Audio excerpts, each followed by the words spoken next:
But today, Emily Webster Bagdatli, oh gosh, Bag It's okay. Bagdatli. Bagdatli. I don't know. I just call you Emily. Yeah, Um, fine. but is joining us here today.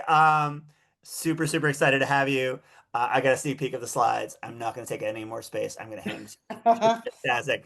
Emily, take it away. All righty, I'm gonna get going here. Make sure that I got my screen up. Oh, hello, Matt. Uh, Did I do you justice? uh, You did. Thank you. Excellent. Looking forward to your talk, Matt.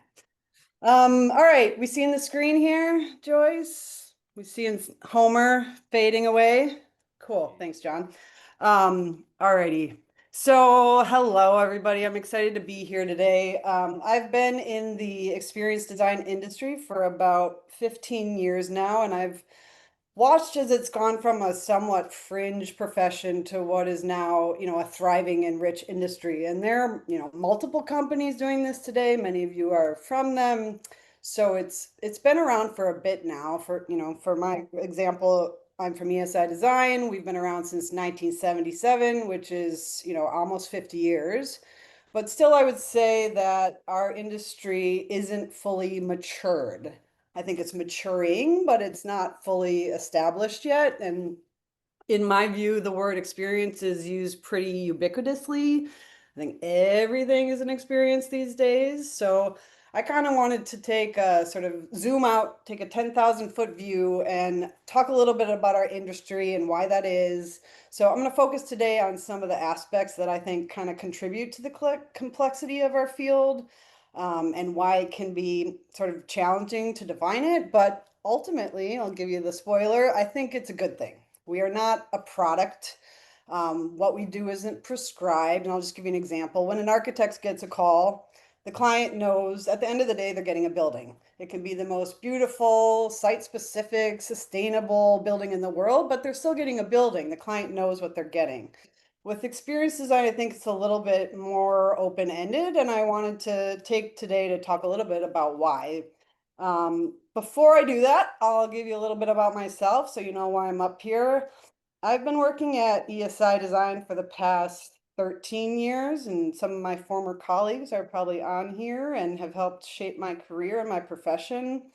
I started out there as a creative technologist, sort of defining the systems and the technology that supports our designs. I helped set up our lab and make it part of our process to really test and prototype.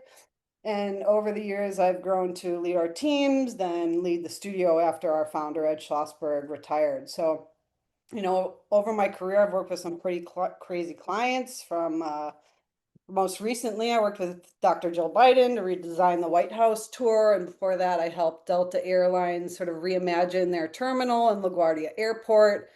I've also worked with some awesome partners like Dion von Furstenberg to help sort of stand up the Statue of Liberty Museum. Um, Little side note on that, I had to become a park ranger for the time that we were working on Liberty Island to get our badges, so that was pretty fun. But before ESI, I worked with Jim Campbell, who's a pioneering digital artist who was from MIT, and he really focuses on low resolution work. And then before that, I worked at a company called Wet Design, and they created the fountains at Bellagio and many others around the world, like the tallest building, the Burj Khalifa. And they're also known for less showy destinations like Lincoln Center and Columbus Circle here in New York. But the wackiest of all, I think, was working for David LaChapelle, who's, celebrity photographer, celebrity in his own right, music video producer, and I think he pretty much photographed almost every single celebrity in the early aughts that you can think of, from Elton John to Leo, Marilyn Manson, Pam Anderson, and Little Kim and Amanda Lepore and Madonna. So pretty much everybody. His style was very saturated, urban pop. One of the things I worked on specifically with him was this shoot called Deluge, that was a recreation and reinterpretation of Michelangelo's Deluge. So that was crazy times, crazy stories, more for another time. But I think I'm really used to world building, space activating, interactivity through programming, strong visuals to kind of communicate an intended narrative. which brings me to where I am today, and why I'm here. But all right, enough about me. So let's get to it. I'm going to start off with a real doozy here. How many of you recognize this chair? Since this is a forum of a lot of design minds, I would imagine that many of you do, and if you don't, I'm actually a little bit concerned.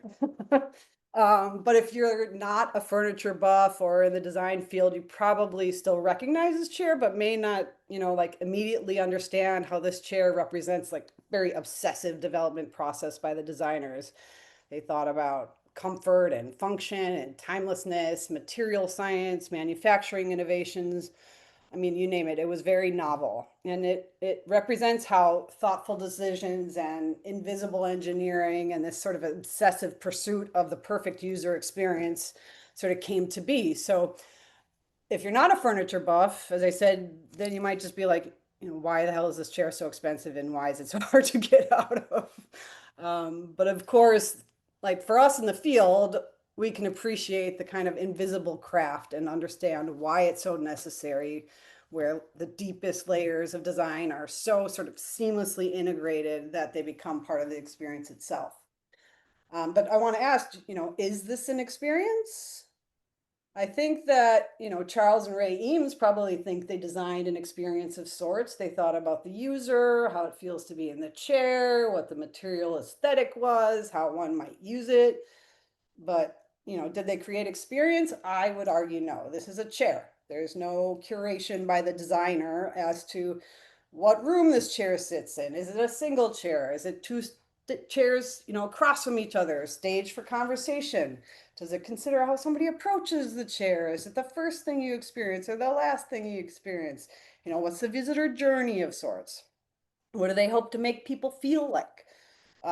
So, maybe they could control this in some of their awesome houses they design, but not like in all the consumers' lives that had this. So again, I would vote that this is an object, not an experience. But, I think this is where experience design field sits. It's in that sweet spot between object or like physical interaction. Physically, what are we doing? Are we moving? Are we sitting? Are we doing? Are we touching? So between that and total orchestration, like something you might see at a theme park. But this is one of the major issues that I think we all know, that the word experience is pretty overused at this point, and everyone feels they understand what an experience is, and lately everybody feels that they can design one.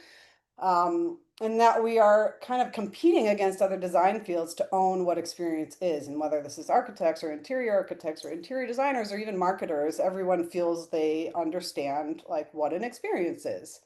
But like, let's take a look at this. Okay, so is it this? This is the sphere. Is it an amazing venue that has sights and sounds, certainly smells, where you can feel the music in your bones and the visuals kind of consume you? So is it this, or is this, just a music venue?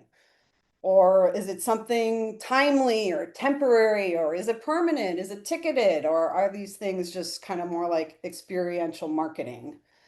Then we get, music to me is one of the most experiential things in my opinion, but I think that this takes it a step further into world building. So Donald Glover, aka Childish Gambino, first came out with his album Awaken My Love, but then he made a film centered around the lyrics in the album, and then he took this on tour and he had a full immersive performance with a massive projected dome and new characters and live performance and obviously, sound and visuals. This work was awesome. It was actually created by Alejandro Crawford, who I went to ITP with, and Jared Thompson, who I had both the pleasure of working with at ESI for a while. But like, okay, so is it this, where we've built an entire world around the consumer? Or is it this? This is Sleep No More, a major hit. It's across the world in terms of new theater experiences. There are so many. I just went to Death of Rasputin on Governor's Island, and there was Life and Trust, which closed shortly after it opened, and Punch Drunk has things at the Shed right now. This, sparked a whole new version of immersive theater. So, I mean, does it mean non-linear? Does it always have an outcome? Are there actors and audiences? I could really go on. There are like hundreds of ways to think about creating a curated experience, and the answer is It's all of these, right? It's because experience is more of an umbrella term, less of a definition. The challenge, I think, in our field is that experience design isn't a single discipline, but rather this umbrella that encompasses many others, including spatial design, creative technology, user experience design, user interface design. I mean, there's so many things and tons of ways and disciplines that fall under what we call experience design. And because I think it covers so much ground, like a concise definition is can feel pretty incomplete. But I think overall, as one of our challenges as XD designers, is because it is an umbrella term and everyone has experiences all day, every day. So who's to say that one thing is an experience and another isn't? It's subjective. Plus, we usually kind of realize how we're feeling like in the past. I mean, I don't know about you, but I don't really walk around or out of an exhibit and say, well, I'm experiencing so much joy from that exhibit right now, or I'm experiencing the message the exhibit was trying to tell me. You usually kind of talk about it in the past. That was a great experience. I was excited. This is what I experienced, not usually like in the moment feelings, maybe except for like anger or fear, but. I mean, I don't mean to say that you don't say I'm happy right now or this is great, but when you're experiencing something new, if it's well designed, you're sort of not noticing that it's happening almost until it's done. So, saying that, some can understand that there is a discipline here that focuses on human scale, the people and their activities in the space, and some appreciate design, or rather good design, more than others. And sometimes it's hard to put a finger on what makes it good because our work is often intangible. And I'll give you an example. The core of XD is the experience itself, how a person feels and thinks and reacts while they're engaging with something. And these are subjective and internal states, making them pretty hard to define and measure than, something like the visual quality of something or its technical functionality. Good experience design is often invisible when things work seamlessly and intuitively. Users don't really notice the design, they just kind of achieve their goals. But we all know bad design and bad service when we feel it. But what about good design or good service? How do you explain what it is? You know it when you experience it, but defining all the components that make it good, like friendliness, efficiency, problem solving, empathy, all those things and how they interact can be pretty complex. So similarly, experience design is about orchestrating elements to create a positive and effective overall interactions, emotions, behaviors. This is what we talk about. And you might know some of these things suck, but you might not always be able to describe why, though I think we all know damn well why the DMV sucks. But let's look at another approach to this. So here's another approach. This is our project at Terminal C of LaGuardia. This hangs over the TSA line, which wasn't installed when we could take pictures. So just imagine there's a huge line here, but it has the same conditions. People are waiting in line, people need to get something done, people are controlled by some kind of authority, and people are stressed about time and sort of, victim to the process. And in this instance, we gave them a positive distraction to try to replace stress with serenity. In this case, it was artwork. And the idea here was that, these are lenticular screens, triangular screens, and as you moved through the queue, the views kind of aligned and then misaligned, and it was kind of interesting as you move through the space, and it plays off of where people are standing. But it's not just, plain visuals here. It actually pulls data from the flight data in the airport and uses it to drive the imagery in the space. So if, for example, if you're going to Florida or the Southeast, you start to see images of the people and the places and the culture from that destination. What we're trying to do here is make the space more responsive to people, less oppressive, and generally feel better. And this is what design can do. So I think as a society, good experiences and good design is starting to be not just like identifiable, but expected. For example, people can tell when products are more designed, that it's aiming to be more sophisticated. And there's, various products that cater to different needs are available, meaning design that's more responsive to people. So there is a primary function, but people can use it in different ways. So this kind of leads me to my next point. Our work is both holistic, meaning it thinks about the entire journey, which can involve multiple touch points across different channels, and it also involves time, and it's contextual. There's an overarching narrative, there's a thread, but we've got to leave room for self-guidance and interaction between things and people, not just like to something. So there's this intention, and then there's reality. And the reality is that the audience is supposed to affect the experience. So it's intentionally open-ended in that way, even though like you may be guiding somebody to move through certain steps, but there's always this human aspect that's going to, create some variables. And as XD designers, I would say that we like the choose your own adventure quality of our work. So it is designed holistically, but it's then used contextually. And it's a huge part of our job, to capture the widest audience or the right audience with the most interesting information. And that's kind of hard because we're serving two masters. We have to think big about the whole journey, but then execute on the human level down to the button that people are pressing. So experience design considers the whole journey. It's not just about a single screen or an interaction, but the sort of overall perception and relationship a user forms to or creates with the space or the people in it or the narrative. So also the right experience heavily depends on the specific user and their goals and how they use it and how they approached it. So I'm going to give you a little example. I mentioned that last year I was able to work with Dr. Jill Biden to sort of reimagine the White House tour. And just to give you a little context, this is a tour that happens 6 days a week from 8 a.m. to 12 p.m. So think about this. If you're not aware, the president and the first lady welcome an audience of about 2,500 people into their house each morning. I know I wouldn't want that in my house. So it's a noble thing that, they invite the public in to see what this place is all about. But once they got inside, the tour was pretty unimpressive given sort of the gravity of the house.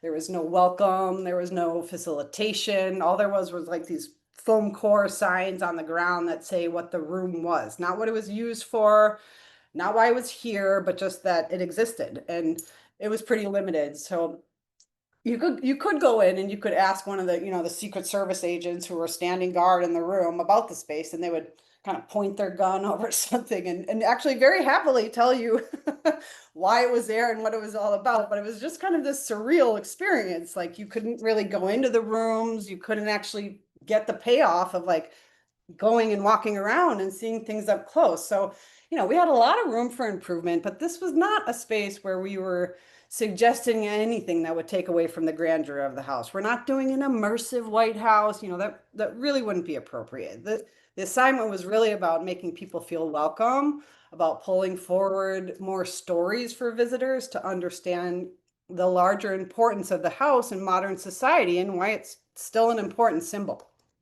So, we know that there are different kinds of visitors, the skimmers, the swimmers, the divers, as our content strategist and our in-house curator, Katie Bernard, will always say.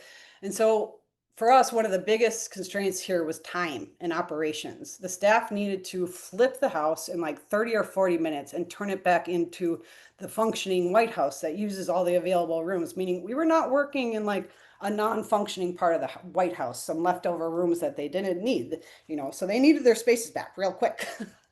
And we also could not really affect the duration that visitors spent on the tour without coming up with some other creative ways to solve for that.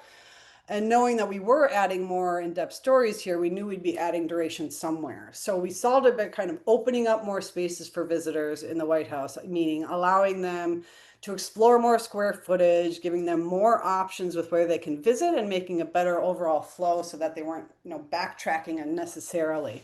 So this was sort of the ground floor. Then we proposed, if you can see that initially this is a there's stanchions that were like keeping you out of the rooms. You couldn't go in, you could just pop your head in. And there was a big bottleneck that happened there. So we suggested pushing into the room a bit, adding another room to the tour and creating a little bit better flow here. And this allowed us, to have a bit more flexibility with the stories we were telling because we distributed them and we gave guests, more options to choose from. And then with regard to the story and the content, we had to think about, in this instance, what stories are timeless, things that shouldn't change from administration to administration, and then what things should.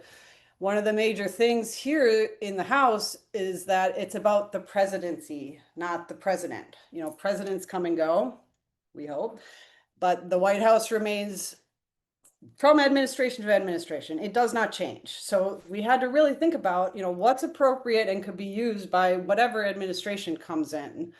On top of that, there were some really clear mandates from Dr. Biden that she wanted to make sure were achieved. She wanted to make sure people felt welcomed.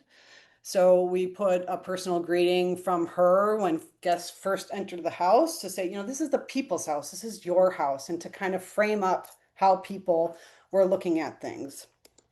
We also wanted to help them understand what the space is for and what it's about. So we created this dynamic model that lit up to show different eras of renovation and some of the sort of interesting factoids about the house, like when it was electrified or when it had running water or when Truman basically dug out the entire inside of the house to fix it after there was structural and foundation issues. So we really kind of brought those stories forward so that people understand. Now, White House just didn't come and it is what it is. It was actually the four walls, and then there's East and the West Wing, and then the Oval Office came, and then fun things like the pool and the tennis courts and all that. So we wanted people to understand that while this is sort of a symbol that stays permanent, it actually was iterative to get to where it is now, and people made changes to it. We also wanted to make sure that we had multiple modes of access and to modernize the tools that the White House had to tell stories.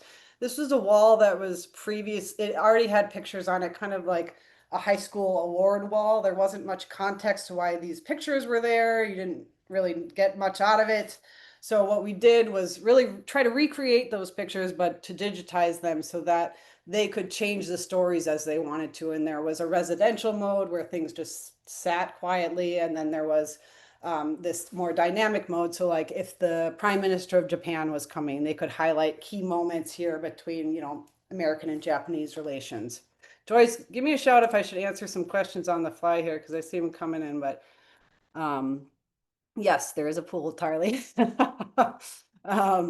Okay, and then to make things more accessible, and to be more inclusive, we wanted to make sure that people could touch things and feel things so that if they couldn't see, they could still have an experience here and hear and feel the different stories. So I'm going to just do one quick video here. The thing that we really needed to make sure also that was represented is that this house is full of life. People tour these spaces when the house is empty, and they don't get to see it like this.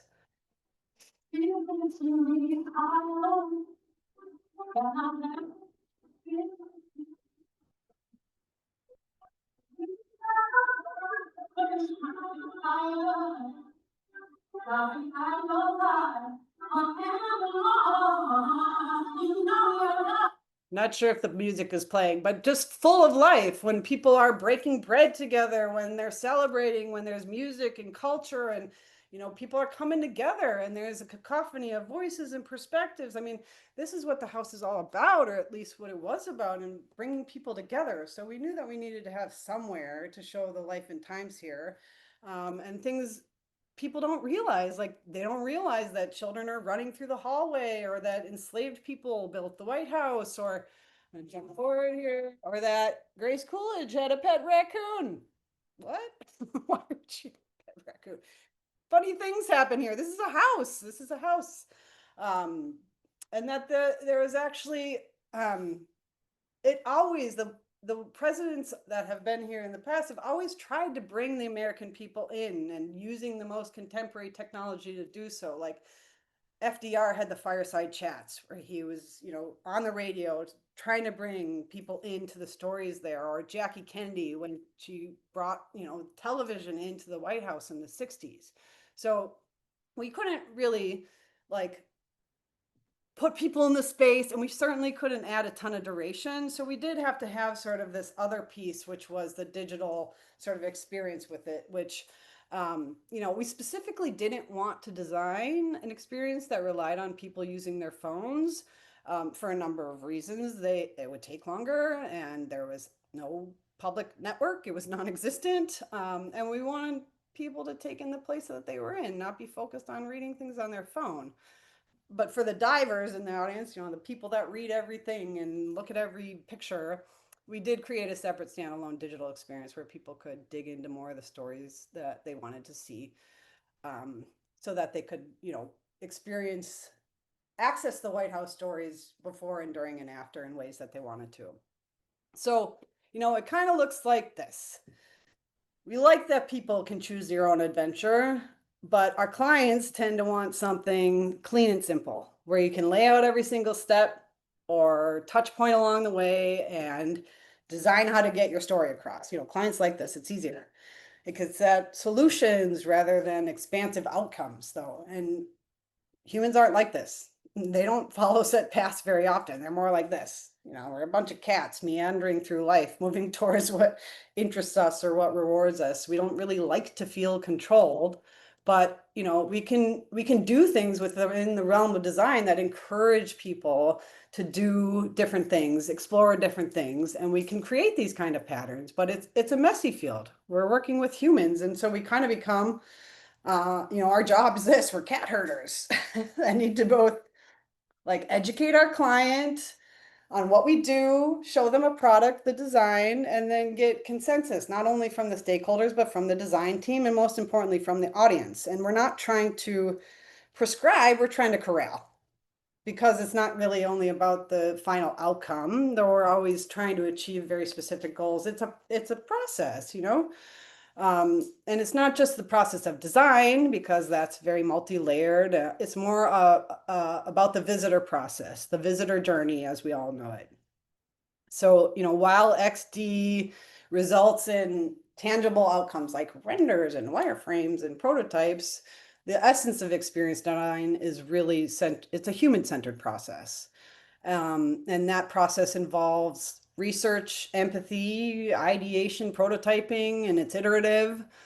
But for the visitor, you need to move them through also an emotional process. So again, as the White House as an example, we looked very closely at where and when people would be mentally available to digest information. And we looked at sort of the emotional arc of the journey so that we could map story and information against it, as well as look at when people were like primed for different levels of engagement. And this helped us map where people got introductory information versus highly immersive information or interactive information. And we knew that when people were first coming in, they were getting off of like a TSA style security line. And then when they stepped inside, they were going to be like in awe of the place that they were in. So we didn't want to bombard them with a ton of information.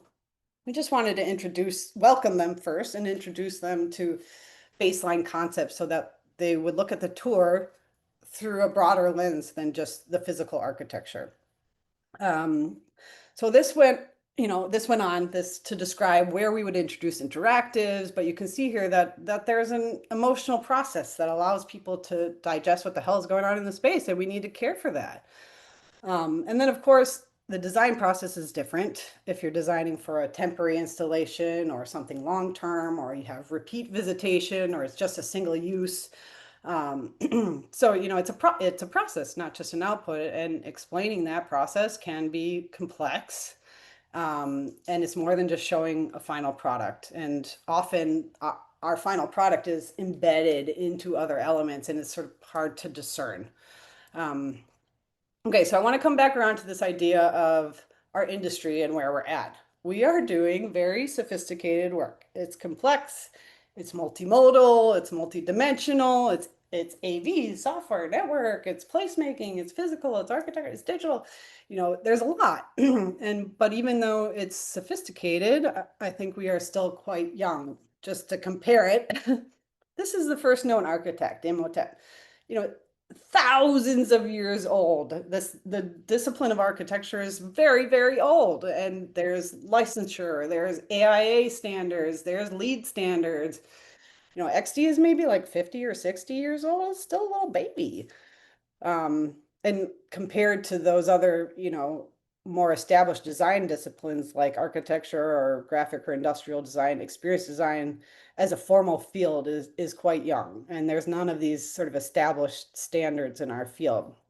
And while we're seeing our industry mature, meaning like we're seeing C-suites with experience design in their titles and we're getting better written RFPs, the full infrastructure of the systems are just beginning to be fully understood by the clients, and we still have to guide them. And it's constantly evolving with new technologies and changing user expectations. So its boundaries and its definitions are still somewhat fluid.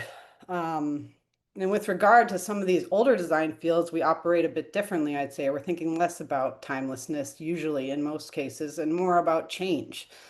We're a bit more experimental. We're trying things out. We're hacking shit. We're combining shit. It's testing. It's experimenting, and it's pretty fast paced in that way. And I think that's true also of the duration of our work. It's usually a smaller project within a larger build out. The time to build things can be faster. The pace of the marketing needs to be faster. And so, we're like unicorns of sorts. We within our roles, we know enough to be dangerous on a number of topics like software, hardware, network. So we don't really fit perfectly into one category.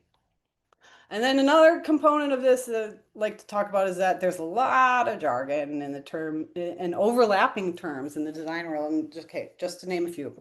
I mentioned some already. We got user experience, user interface, customer experience, service design, product design, experience design, experiential design, interior architecture, experiential marketing. Many of these fields use the same terminology of experience, but mean something quite different. And this can create confusion for people outside the field and even for those of us within it. But I think this is, one major issue that we all know. Everyone feels they understand what an experience is. And not only that, I think that word is both becoming overused and then at the same time better understood. Plus, there's a lot of money to be made in this sector. So people want the business and people are kind of like piling on, jumping in the mix, getting what they can out of it. But designing an experience, I'd say, is different than being an experiential designer. This is a discipline. It takes practice and it isn't something you can just like wing out there and hope to be successful. And so being more clear with how our work sits alongside, architecture or interiors or even marketing and communications has become more necessary and in my experience more complex. We're almost, it's almost like we're competing against the other design fields to own what experience is. And I'll give you one example of this. Clients are starting to get more mature and more senior, but oftentimes what I'm seeing is language in RFPs that, that might go to different teams, architecture teams or interior teams, but it describes things that we do. And the clients are like really asking for the kinds of things that land in our discipline, but it's usually like couched in some of the requests to architects or interior teams because that's how they know how to communicate them through an RFP. But things like museum experience, experience center, employee experience, all those things are really getting at some of the things that we do and not typically some of the details that some of those other disciplines might think about. So, okay, stop talking about what it could be and then say, what does it mean to design an experience? Does it mean interaction? In my opinion, yes. Interactions with real people in real spaces. There can be online component, there can be VR, there can be gaming, physical interaction, digital AR soundscapes. It could be all these things are possible. But I think you can't really replace that. The goal of our work is to engage humans in an interaction and ideally in an in-person experience. Okay, so then does it mean technology? I mean, I imagine some of you get this in your field. People come to you and they think you're the digital team, or they think you are the media creators, or they think that you provide like a product or a solution. And, while we use technology, it's not required, and a lot of times it's better without tech. But we use it all the time, and the moving image is, one of the fastest ways to get attention from the human brain. And since we're attempting to draw crowds, technology is a tool we use. But I mean, if you walk away from something and you're like, man, that was the coolest 4K screen I've ever seen, I think we've sort of failed at our job. Technology is the medium, not the message. And then, you know, but if that's the case, then why do we see it so often used in our field? And I believe that it is our job to make the most inspiring, engaging, and intuitive experiences for people. And to do that, we must be contemporary. We must use the most contemporary tools that people can relate to, understand how to use, and that feel intuitive. So, of course, we're using screens and phones and digital platforms. I mean, that's the era that we live in, and it will only continue to evolve. You know, as we all know, AI is going to be amazing, and there's display technology and distributed networks and blockchain and spatial sound. It's all very exciting.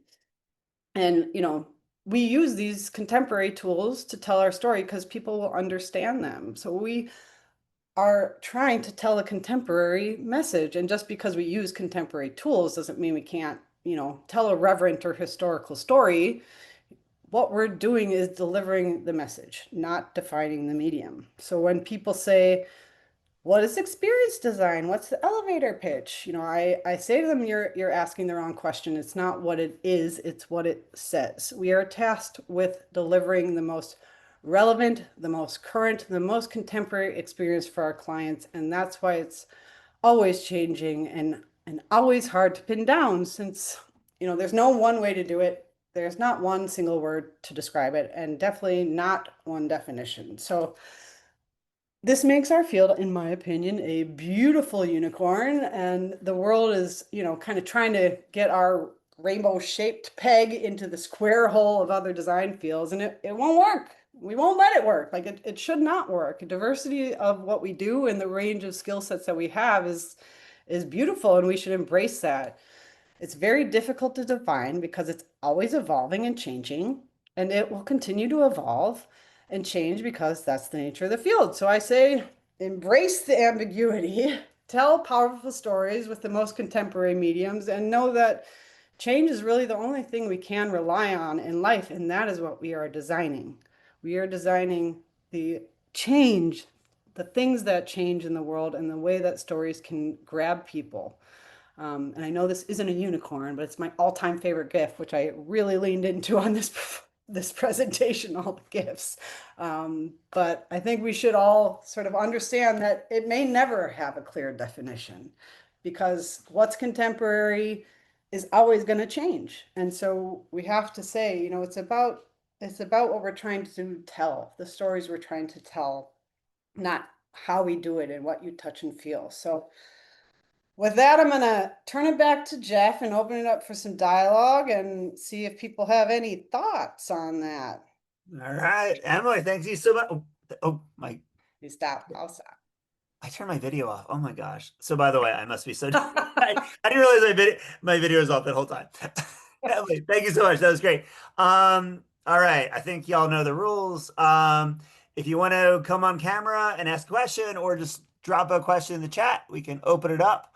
All right. Anyone want to jump in or should I start? Okay. All right, Emily, I'm gonna start. Go ahead. Okay, actually, I want to throw out something kind of provocative, and I want to, I just like wanted, I kind of wanted to get your thoughts on this. So, you know, like this idea that there's like these different types of, visitors. There's like the seeker, the dwell, like Yeah, yeah, the, yep. um, so like one of the things, wait, what's the one that dives deep? That's the diver. Diver is I mean, our Like, version. do we really need to accommodate them? Like, it's like I like this is like one of those things I wonder about because it's like, okay, like if you really wanted like a 6 hour museum experience, just Yeah, go to the fucking, gift yeah, shop, buy the book. yeah, yeah, yeah. Like, do you like I because like this is actually because I'm just going designer to designer on this one. Yeah. Like, what do you think about this? I mean, I think that the diver might be your best repeat visitor. So we need to care about them, but I think that there's so many new ways to do that. Like, no, do we need a full placard of text in every corner of the museum? No. You can have a QR code and that diver can jump in there and like read that later. So I think that technology is helping us sort of simplify the space and then figure out ways to present different messages at different times. I think it will get much more interesting.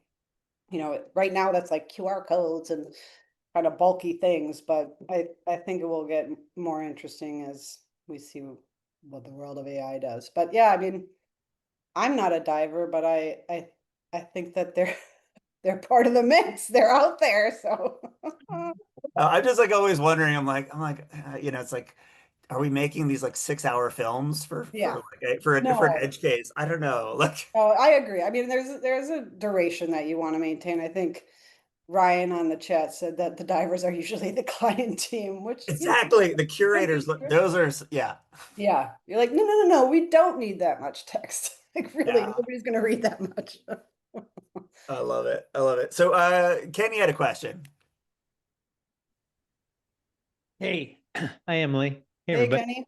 So, I was just curious because I like kind of the flow you put out. When you think about where people are in the process and how, how they can experience different sorts of things to be most Mhm. effective for kind of Yeah. the results that you want or the behavior you want to drive.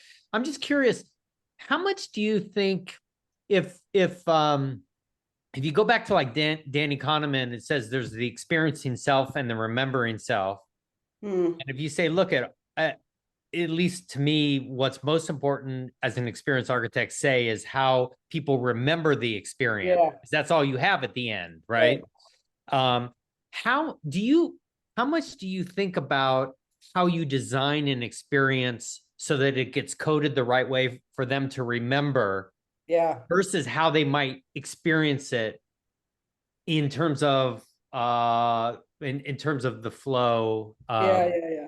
Yeah. I mean, I see the White House is kind of an outlier because we had to kind of like taper them off and get them out. Yeah, I'd say like tends to be sort of a climax somewhere in the experience, but then I right. think there's also a punctuation at the end of the sentence, Yeah, like bam. And I think that, you know, depending on what you're trying to say, like that's the last moment is kind of what people remember. You know, yeah, they're not, so I think that it's sort of about the crescendo of the experience. And then, you know, sometimes, you know, if it's too bogged down by information, that's kind of hard to parse through. So I think it's about building, but also simplifying and just kind of you know, what they say if you do a good presentation, like set up your point, yeah. explain your point, re-deliver your point. You know, I think it's sort of like, this is what we did. Here's three things to remember. And Yeah, the house might be hard because yeah, yeah, clearly you're like, you were limited, but like I do feel like there's reasons, there's closing ceremonies, there's, yeah, the peak end rule, right? That recaps. Yeah. yeah. But um but I just am always trying to figure out how I want people to remember the experience because Yeah. at the end of the day, it's the memories or the residue of the experience, and Yeah. that is the only thing that we are left with in Yeah. the stories that we tell, right? So Yeah, I mean, I think it's also there's, you know, when you can, the opportunity for some takeaways. I'll tell you yeah, a story about Statue of Liberty. We designed this experience where you could like take your picture and put it into the space so that people could see themselves in huh, the exhibit. And it was kind of based off of the story we heard from the curators that there was one time where they had a booth that that you could get a piece of paper that said, "I was here this day," you know, and it's just an yeah, 8.5 by 11 piece of paper. It wasn't yeah, anything fancy. It was a huge line out the door because they want that memory. I was there. And so I think yeah, you can do that physically, or you could do it where you try to make people feel like they're leaving a mark, you know, instead of museums being you're just receiving information. Can yeah. you put things back into it? I like that. So takeaways are always great. Or some way Yeah, to follow up is, you know, nice. it's really good. I really appreciate your perspective. Thank Yeah. Thanks for Okay, I would do a shout out for the Power of Moments by it was a Chip Heath. Like he talks a lot about this. And I also do a shout out to the Museum of Ice Cream future spaces that I did because those guys actually like really build it around emotion.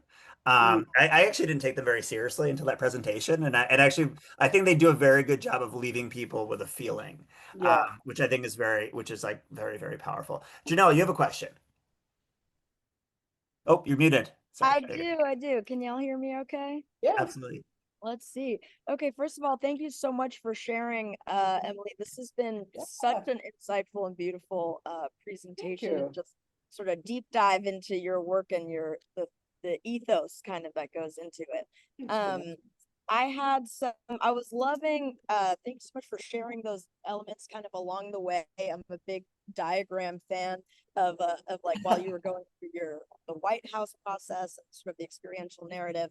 I'm curious, in terms of like, and I know this kind of is different based on the client, but what is your favorite or would maybe most effective way of like onboarding a client into the way that you're going to share your ideas with them besides the one-on-one meetings where you're sharing, like, how do you like to organize all of the concepts, the work, the itemized sort of deliverables, all this? How does that get presented to them where they're both not overwhelmed by it, they can still make choices, and also you feel like everything's not all over the place?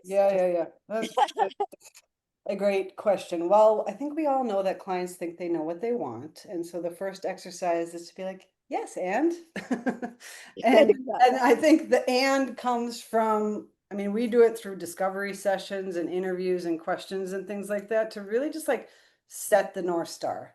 And then you have to say it back to them every single time. This is what you said, right? Because when you leave a client, they're not in the project like you are. And so if you don't reframe and say, hey, remember you said this? They won't know how to make decisions again. So I think you have to kind of like remind the client. And then, I feel a lot of times when we're doing discovery sessions, you're kind of being, especially if you're doing like a corporate project, you have different teams, different people from different stakeholder teams. You're almost like a therapist between them. You're like, you guys never talk, huh? And so it's like a little bit more about what is said between them than like what the message is. And so then you kind of like, you need sometimes an objective person to be like, yeah. The coolest thing about you is not like the best chip you had in your telephone. It's actually like this. And so I think sometimes they appreciate having an outside perspective because then they cut through the drama internally. But I do think it's, making sure you're asking questions about what their goals are, and then like telling them every time, this is what you said, this is what you said, and then going wide and getting small. You start look and feel and tone and things like that, and then you get into content is really a driver, I think, for our field. Is like, what do you want to say? What are we saying here? Does it look like this? Is it this tone or is it this tone? And so you kind of just have to like put a lot in front of them and whittle it down. And that's why it's a process, it's not, and then the next person takes over and like then the form of it, and you have to do the same thing. So it's complex.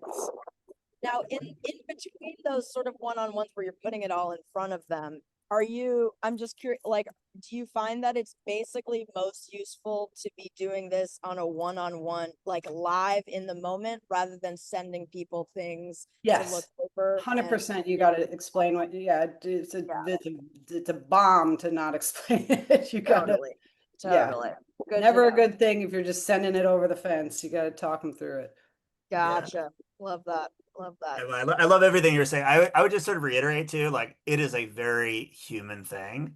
Like you are getting people, like often like the clients, like this is like their one shot to do something really big. And they care deeply about it. So I think one thing that we've always found is reorienting them towards the visitor, and away from their sort of like subjective, like, like this is my one time to take the shot is like very important. It's a great point. Yeah. Totally. Yeah. Tom, you had a question. Yeah, thanks so much for sharing all this stuff. I'm learning a ton. I'm actually I'm in the film world, and I am just wondering what your team looks like. Like in the film world, like for every different project, we hire a new team. Often it's the same people, but we don't have consistent people. Like, do you have an art director or designers or whatever who are always part of your team, or? I mean, we have getting a weird echo here, but we have content designers, physical designers. Tom, maybe if you oh yeah, Tom, can you mute yours? I don't know if we're getting that phone back on the computer switch. But thanks. Yeah, we have you know, if you're designing for a public, you kind of need a public to design. So we have content strategists, we have physical designers who are more like architectural designers, we have software designers, hardware designers, art directors, motion graphics people, and like you said, we have your core, we have production managers who go and watch things being built and make sure the plug is in the right place for the screen.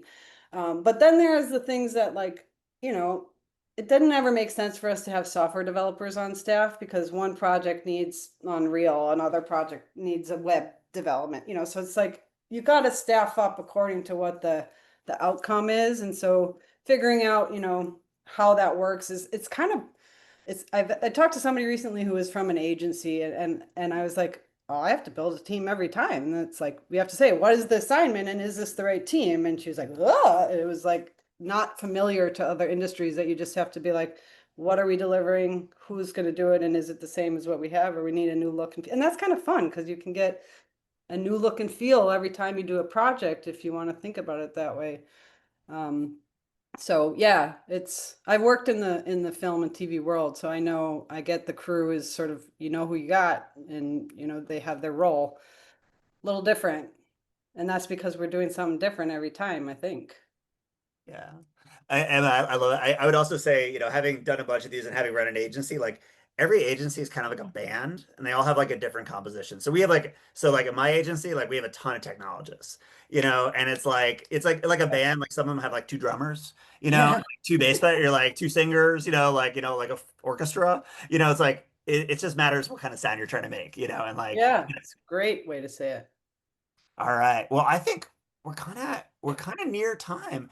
Yeah. So Emily, as we sort of sign off today, is there anything you kind of want to communicate out, those sort of like last things for the audience here? I mean, I think just that I feel like it feels like a boulder up the hill to try to define what it is we do, but like let's just let that boulder fall down and just like walk up the mountain and just, you know, let it be and own that and know that we just have to guide our clients, and it would be great if they understood exactly what we do, and maybe someday they will. But right now we just have to show them great work and talk them through the process, and we kind of got to own that ambiguity, I think. All right. I love it. Emily, thank you so much for being here Thank today. Thank you you. everyone for Thanks, showing up. Josh. Really appreciate Hope to it. see you at a future spaces. Um, thanks again, Emily. See This you was real. next This is time. really awesome. All right. See y'all. Have a great Thank one. you. Thank you. Have a great week. All right. See you. See you everyone.